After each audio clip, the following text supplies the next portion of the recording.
Hello everyone, welcome to my YouTube channel. आप सभी का स्वागत है हमारे आज के इस वीडियो में। और फ्रेंड्स, इस वीडियो में मैं 3-4 टॉपिक पे बात करने वाला हूँ। सबसे पहले तो हम लोग बात करेंगे इस बात पर कि जो टेक्नीशियन है वो बनना थोड़ा सा इजी है एज़ कम्पेयर टू एएलपी, और इसके पीछे के कुछ फैक्चुअल और ऑथेंटिक रीजंस मैं आपको बताने वाला हूँ इस वीडियो में। साथ ही हम लोग ग्रुप डी के बारे में भी बात करेंगे। देखो, ग्रुप डी वालों को एक बहुत बड़ा बेनिफिट मिलने वाला है। साथ ही उन स्टूडेंट की भी हम लोग बात करेंगे जिन्होंने ITI किया हुआ है।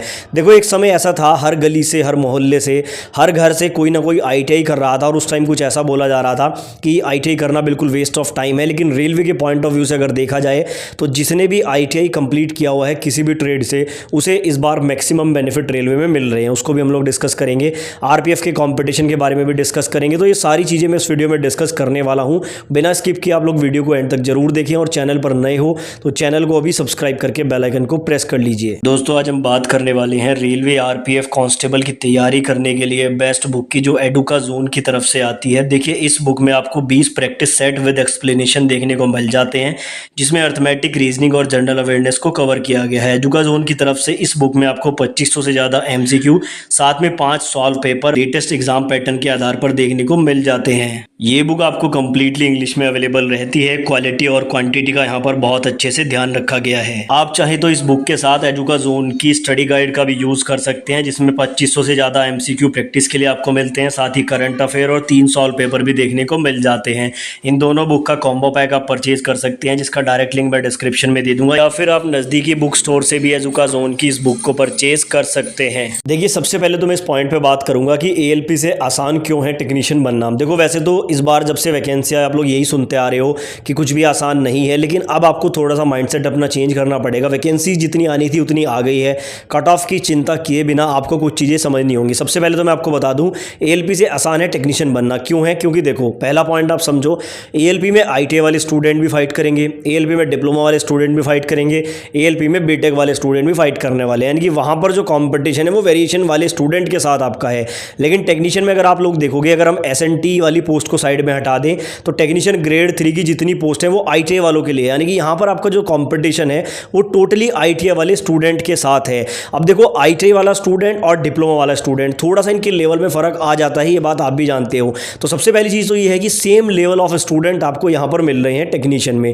ये पहला रीज़न है। दूसरा रीज़न है सिलेबस में चेंज। देखो, आप लोग जानते हो ALP में पहले आपका CBT 1 होगा, उसके बाद आपका CBT 2 भी होगा, उसमें आपका ट्रेड टेस्ट भी होगा। कहीं ना कहीं सिलेबस थोड़ा सा डिफिकल्ट है as compare to technician. Technician में सीधा सीधा आपको मैथमेटिक्स पढ़नी है 25 नंबर की, 25 नंबर की रीजनिंग पढ़नी है, 40 नंबर की सीधा सीधा आपसे साइंस पूछी जा रही है, और 10 नंबर का जनरल अवेयरनेस है।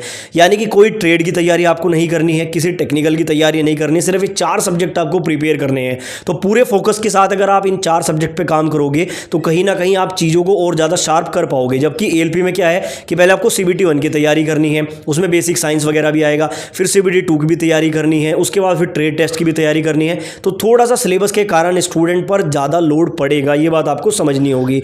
तीसरा मैं आपको बता दूं, कुछ स्टूडेंट ये बोलते हैं कि सर ALP में तो एक्स्ट्रा स्टूडेंट बुलाए जाएंगे CBT 2 के लिए, और टेक्नीशियन में तो 1:1 में आएंगे। तो एक बात आप लोग समझो, ALP में चाहे 15 गुना बुलाए जा रहे हैं CBT 2 में, लेकिन फाइनल सिलेक्शन तो उतनों का ही होगा जितनी वैकेंसी है।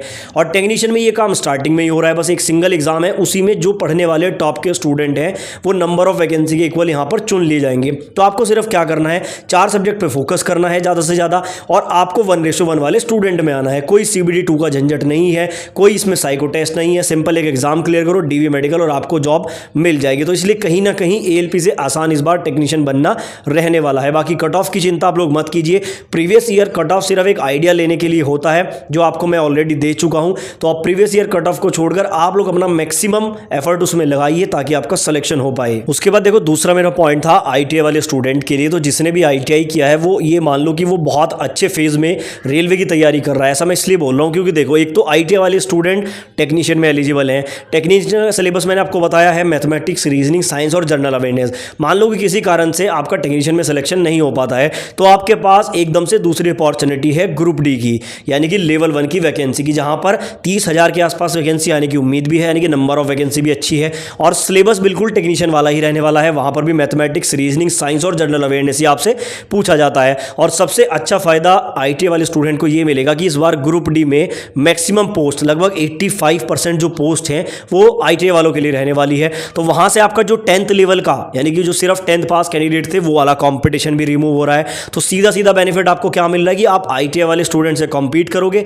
और सेम टेक्नीशियन वाला सिलेबस आपको वहाँ पर देखने को मिलेगा। तो ये भी एक प्लस पॉइंट है। तो कहीं ना कहीं आईटीआई वाले स्टूडेंट के लिए अच्छी अपॉर्चुनिटी है, भले ही वैकेंसीज कम आ रही हो तब भी आप लोग सिलेक्शन ले सकते हैं। उसके अलावा तीसरा पॉइंट ये है कि ग्रुप डी की जो तैयारी कर रहा है स्पेशली उसको एक और प्लस पॉइंट ये मिल रहा है कि लगातार जीडीसी में वैकेंसीज आ रही हैं हर जोन से। अभी आप लोगों ने देखा 2 दिन पहले गुड्स गार्ड की आई थिंक 350 पदों पर और लगभग 850 पदों के आसपास एएलपी की वैकेंसी आई। यानी कि जीडीसी में जो लगातार ही वैकेंसीज आ रही हैं, इन वैकेंसीज का जो प्रोसेस है अगर वो ग्रुप डी के एग्जाम से पहले कंप्लीट हो जाता है तो आपको ग्रुप डी में वैकेंसी की संख्या अच्छी खासी देखने को मिल सकती है। क्योंकि देखो एएलपी टेक्नीशियन जीडीसी में वही स्टूडेंट बनते हैं मैक्सिमम जो ग्रुप डी में जॉब करते हैं। तो ग्रुप डी की वो सीटें खाली होंगी और वो कहीं ना कहीं ओपन मार्केट वाले स्टूडेंट के काम आएंगी। तो नंबर ऑफ वैकेंसी पर भी प्रभाव पड़ेगा। तो जीडीसी की जो वैकेंसी आ रही है उससे सीधा सीधा फायदा ग्रुप डी वाले स्टूडेंट को है। हालांकि टेक्नीशियन, एएलपी, एनटीपीसी वाले स्टूडेंट को फायदा नहीं है क्योंकि मैक्सिमम पोस्ट जीडीसी के द्वारा भरी जा रही हैं तो ओपन मार्केट में वैकेंसी कम हो जाएंगे। लेकिन ग्रुप डी की जो तैयारी कर रहा है उसको बेनिफिट मिल जाएगा।